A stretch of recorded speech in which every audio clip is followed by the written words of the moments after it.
Okay, we're going to get started on our wallet small project. This project is made with our small project 14-inch block that you can find the instructions for in this part of my website. You can use either the skinny robin block or the fat robin block.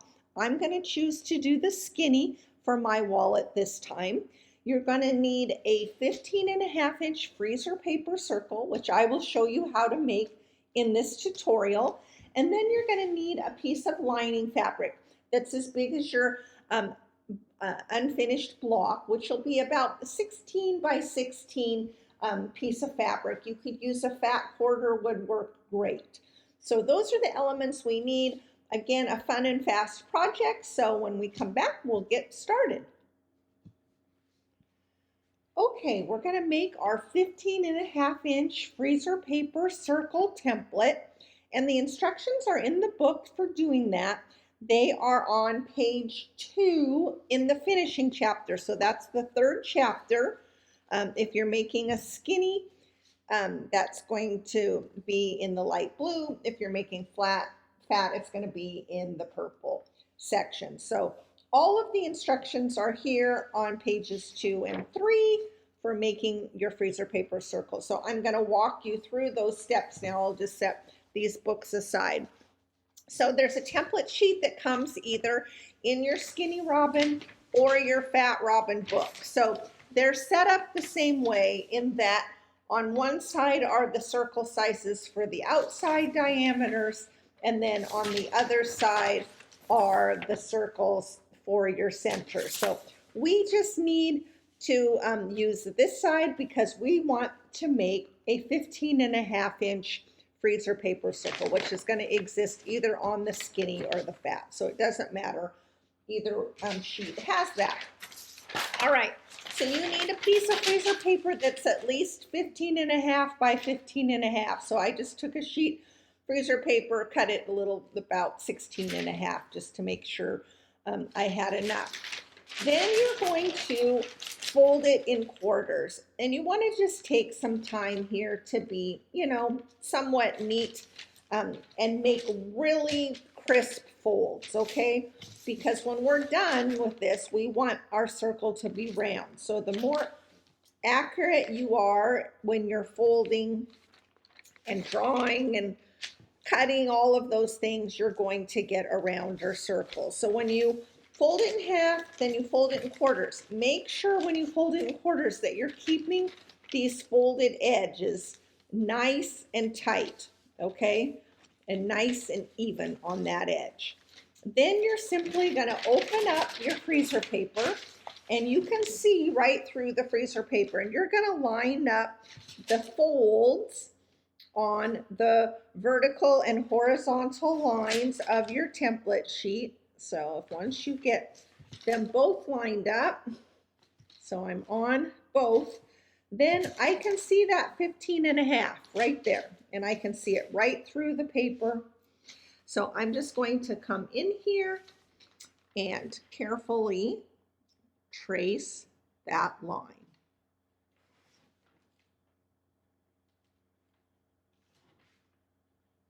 I just want to take a second here again. This is going to help us get a nice round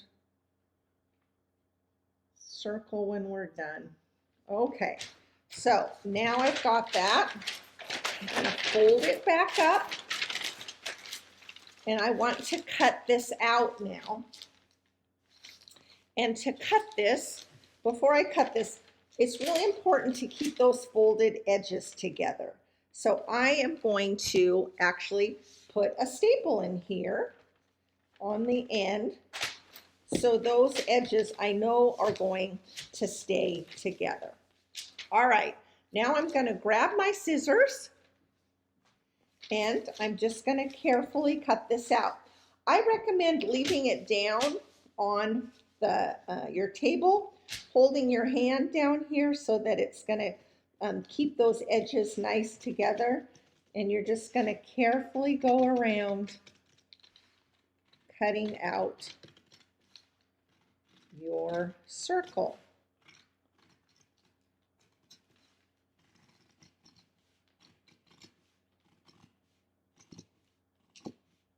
All right, so I've got it cut out. I'm just going to take that staple out quickly.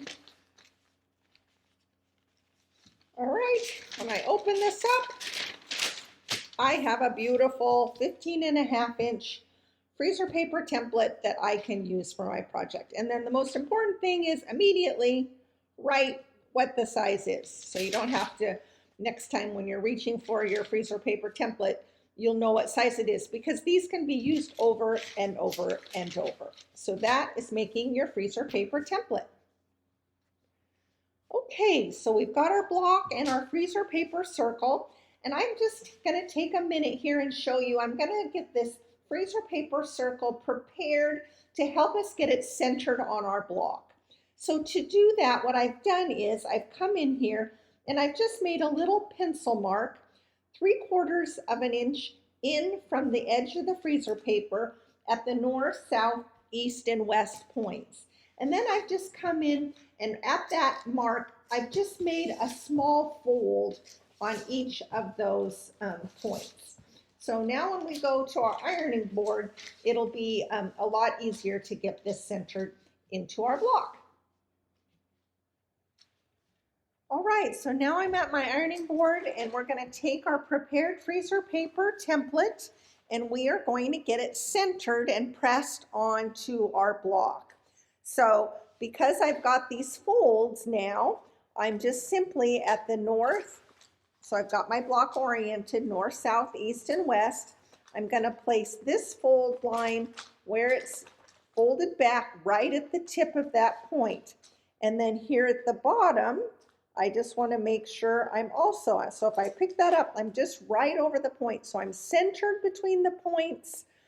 And now I'm just going to touch these with my iron to hold them in place. Now, east and west. So same thing. I want to get those, make sure those points are centered right under there.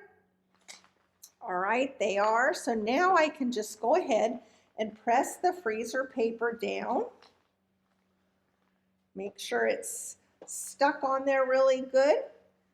And now we are going to go, and you can just use a pair of scissors. If you're comfortable using your rotary cutter, we're just going to cut the block flush with the freezer paper.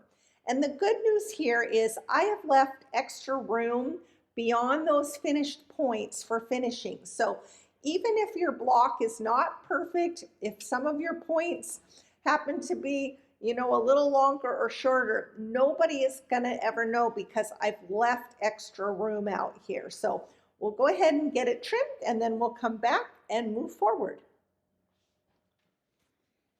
Okay, so I've got it trimmed flush with the freezer paper. So now I can go ahead and take that freezer paper off. And now I want to get my block oriented north, south, east, west. So make sure you are on your 0.2 points. You can center it either way, actually. So it doesn't really matter, but I'm going to choose to center it on my 0.2 points. So I'm going to center it here and here, but I also want to center it east and west, okay? So I want all four. I want this to be lined up on my cutting board so that it's oriented north, south, east, and west. Because I'm going to come in here now and I'm going to trim off part of this end. So I'm going to trim off 2¼ inches. So I've got 1, 2, and I've got 1/4. And as long as I keep this ruler straight, right, on my cutting board, then I know this line is going to be nice and straight and parallel to these points because I want it to be straight. I don't want to have kind of a wonky edge off. I want to keep this oriented. So again, I've got 1, 2¼ and then I'm just making sure I've got my ruler lined up on the other lines of the ruler and the cutting board, and I'm just simply going to trim this off. Okay, so I know that's a little painful trimming off those points, but we need to do it. So All right, so now this is the block we're going to move forward with. Now is when we are going to get our lining fabric. And I'm just going to grab that quickly here. And we're just going to use our block for our template for the lining fabric. So I'm just going to lay that on there and quickly cut around here.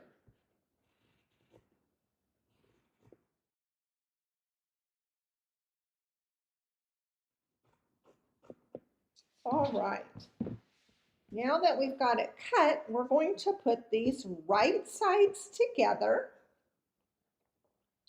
And now I'm going to stitch around the perimeter of the block. So if your lining isn't perfect, what you're stitching around the 1/4 inch seam is for your trimmed block. So if it's not, the lining's not perfect, don't worry about it. We'll just use the block because we got that trimmed up nicely. We need to leave an opening here at the end. So I'm just going to stick, I'm going to pin all of this, but I'm just going to stick a pin here and here, and that's going to remind me that I want to leave that open. We'll leave it.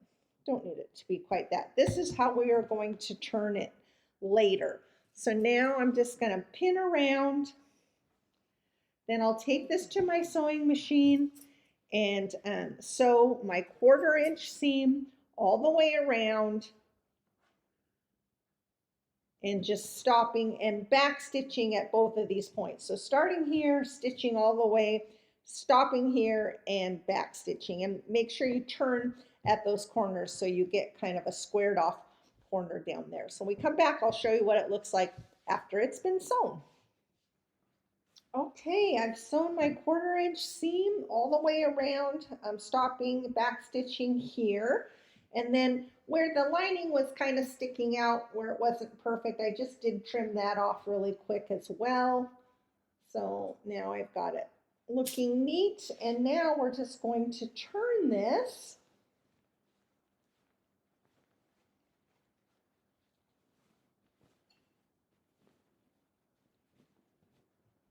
And I'm just going to first sort of run my fingers, my hand around there. Want to get these corners poked out really well. I'm going to grab my turning tool. So this is a turning tool that I like to use. I just think it's good to use something with a little bit of a rounded edge. I think this is for painting or a knitting needle, something that's just not too pointy. And I think it'll just help you to get this edge. You want to get this seam to come out as far as you can to the edge. And then mostly what I want to use this for is where those turns are. I want to try to get that as pointy as I can. So we'll do that one. And then we'll do this one. So yeah, those are looking good. Then the other thing you can do is just take this and roll those edges. Roll and kind of stretch a little bit. And that's going to really bring that seam all the way out. So I'm going to do that all the way around. Hopefully you can see that it's bringing that out to the edge. Okay, that's our opening, so I'll come back and work on that in a second. Okay, almost all the way around. Okay. All right. A little bit more. I think I started right up here. Okay, so now I'm happy. We're actually going to press it from the back, and I'm going to worry about the opening here in a minute. Mostly what I want to worry about is this sewn edge. And as I'm pressing, I want this lining to go ever so slightly toward the back, because we don't really want this lining showing on the front of our finished project. So if you just take a little time, so now when I turn it over, right, you don't see the lining. We don't want that poking out. Just going around the whole block. sure. All right, so now we're getting to that edge here, and we're just going to fold that under 1/4 inch on both sides. So the lining side will go easy. The other side, you just have to work with those seams a little bit. So I'm going to just kind of fold that under first. All right. And then I will get the lining. So the goal here is just to get a nice straight edge. So there we go.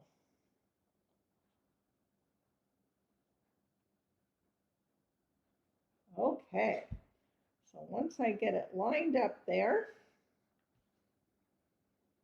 put my iron on it, and I'm actually just going to stick a couple pins in there just to keep that from shifting. Do one more here in the middle because we want to make sure that lining stays on the back. Okay, when you turn it over, you should not see any lining. So I just see, might be trying to poke out there.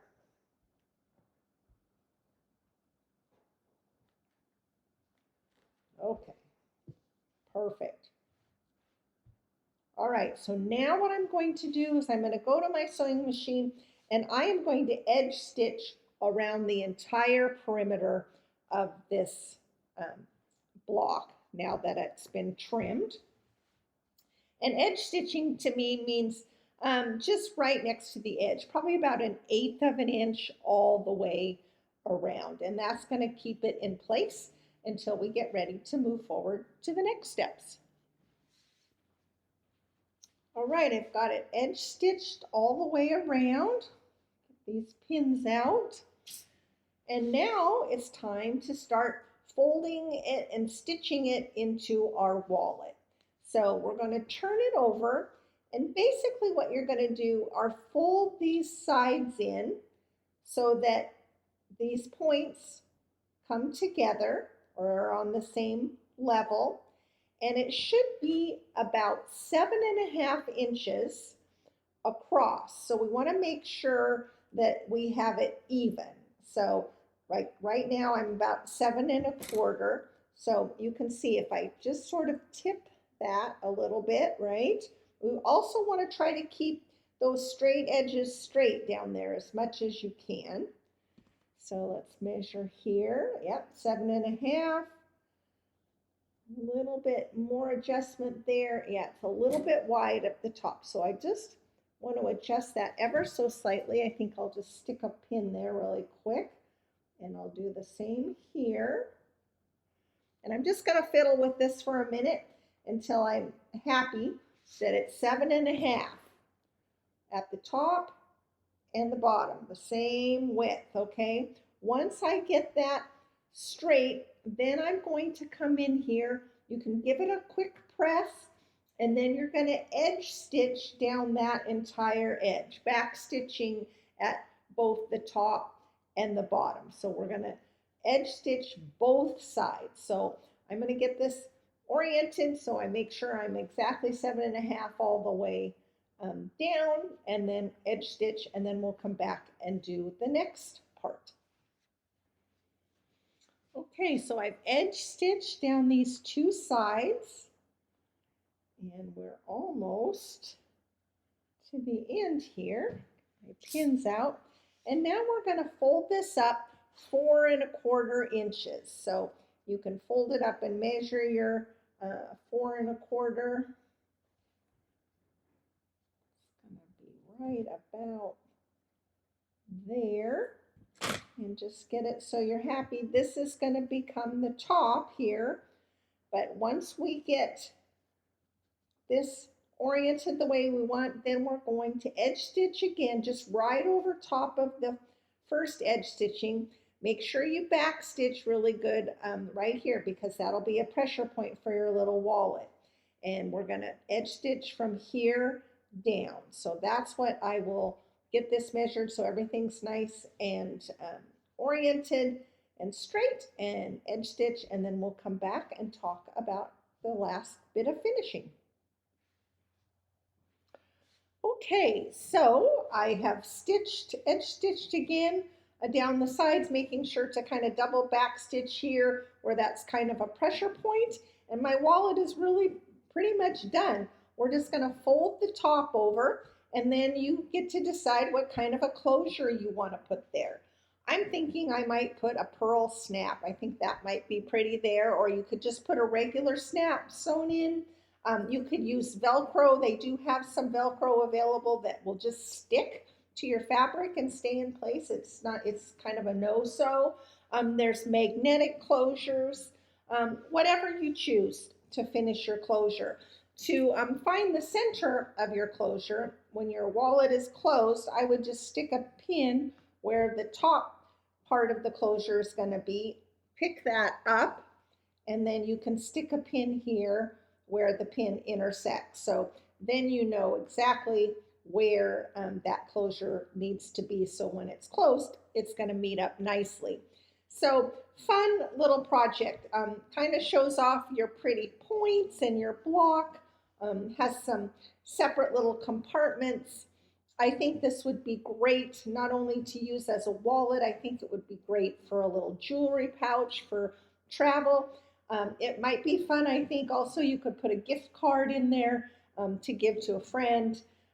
I'm sure you'll have lots of great ideas too, but just a simple project that you can quickly put together using just one block. So I hope you had fun making this small project, the wallet. All right, so I thought I'd just go ahead and show you my finished little wallet. I did add a little pearl snap to it so you can see how that looks, the front and the back. And then I thought I'd show you, I made a couple other prototypes in a different fabric line. This one's fat and this one's skinny. So just to kind of give you an idea of what they would look like using maybe some other fabrics. So just a really fun project to make using one block. I hope you had fun making this, and I hope maybe you'll go on to try some of the other small projects in this little series.